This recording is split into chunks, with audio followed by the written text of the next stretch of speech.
नमस्कार, माझे नाव स्वरा मंगेशकर. माझ्या भाषणाचा विषय आहे हे स्वातंत्र्य फक्त फडकवण्याचे नव्हे तर ते जपण्यासाठी आहे. जय हिंद. स्वातंत्र्य दिनी झेंडा फडकतो, गीते वाजतात, भाषणं होतात, जिल्बा वाटल्या जातात आणि दुसऱ्या दिवशी विसरले जातात सगळे. मग सांगा मित्रांनो, तुम्ही हेच का स्वातंत्र्य? मित्रांनो, स्वातंत्र्य म्हणजे काय? फक्त घोषणेची आरोळी, फक्त झेंड्याच्या छायेत सेल्फी?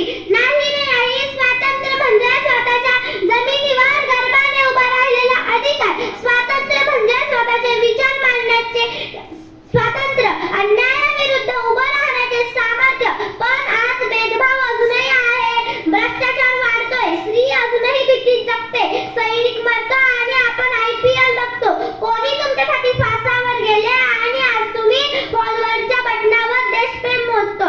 भगतसिंग म्हणतात मी रक्त दिले, तुम्ही शपथ तरी घ्या.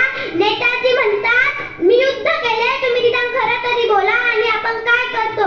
नकल करतो, अपमान करतो आणि म्हणतो हे तर सगळेच करतात. मित्रांनो, स्वातंत्र्य दिनाला फक्त एक सण म्हणायचे. हा दिवस डोळ्यात नाही तर मनात असायला हवा. हा दिवस साजरा नाही तर तो जगायचा आहे. आज जिथे उभी आहे तिथून ओरडून एकच वाक्य सांगेल, झेंडा फडकवणे हे सोपं आहे, पण त्यासाठी योग्य असणं हे कठीण आहे.